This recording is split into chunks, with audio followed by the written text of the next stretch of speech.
He's your system administrator. He's probably into comic books. And you tremble in fear when you have to hear one of his "what a dummy" looks. Got a virus, lost your password, or you just can't print. In an hour, he'll show up and crouch and squint. Fight to save your files. He might be there all day, but sometimes he just presses caps lock and walks away. So this week's question comes from Anthony A., not Anthony Ness, who was on a couple weeks ago. Anthony writes, I want to upgrade my home computer's hard drive to something bigger, as I'm running out of space, and the only thing is, I don't want to have to reinstall the OS in all of my applications. I don't want to lose any of my data. Is there any way to do this on the cheap? The answer is yes, there is.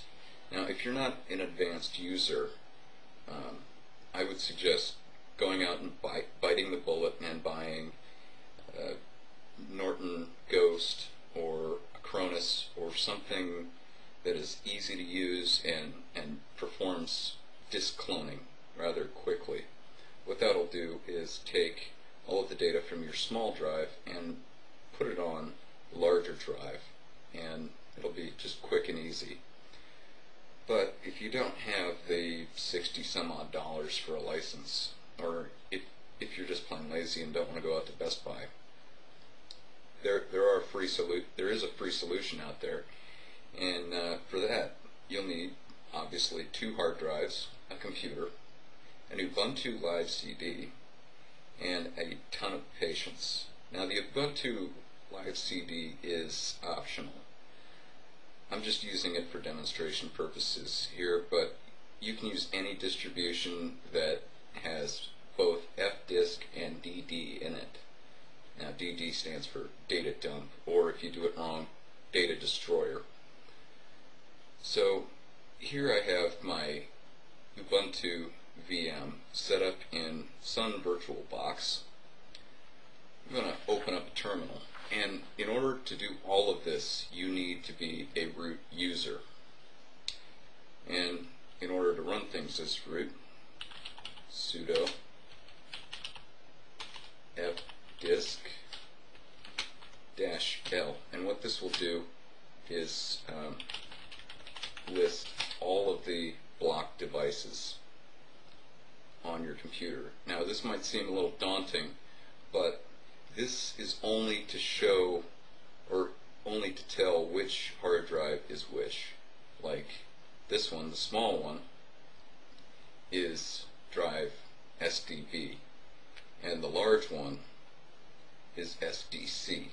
This is very important because this is the source and this is the destination drive. So what you want to do next is evoke the DD command, the data dump command. So we'll just DD if, and then equals the source drive. In this case, it's dev SDB, and then of equals the destination drive. So this one will be dev SDC. Now, the next part is very important. If you don't add it in, this will take literally 50 decades to finish. That's great for forensics, to get a forensic copy on the bit level, but this, you just want your data. You don't need it to be 100% accurate down to the ones and zeros level. So this little trick here, we're going to specify the block size, or BS, equals, and for most normal hard drives, the geometry is the same. So the block size is 32,256. Now, you just let that run. Oh yeah, I have to evoke sudo first. And you just let that run. It's not going to give you any sort of status on it or anything like that. It's just going to tell you when it's done. Now, for this part, I would recommend just going away and doing something else. Go make dinner, go have a shower or something like that, and check on it in the next half hour or something like that to see if it's done. Depending on the amount of data that you have, it might take 10 minutes. It might take over an hour. It can take as much as 3 hours. Who knows? It takes its good old time, but it does a good job at that. Now, if you're willing to do more advanced things with DD, it can also perform partition copies, or it can, well, yeah, that's pretty much the other thing. You can also copy your entire hard drive or any sort of block device like a floppy or CD to an ISO with this program, and it does that very easily and quickly. If you screw up the source and the destination in the DD setting, there's nothing I can do for you. That is data destruction there.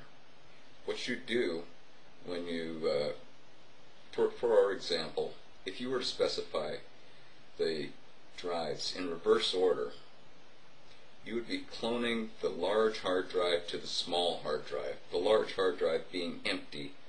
And do I need to say anything more? And that's all for this episode of Ask a Sysadmin. Check back every week for a new episode. Piss him off and you'll be fired by tomorrow morn. 'Cause he's the guy who knows that you've been surfing porn.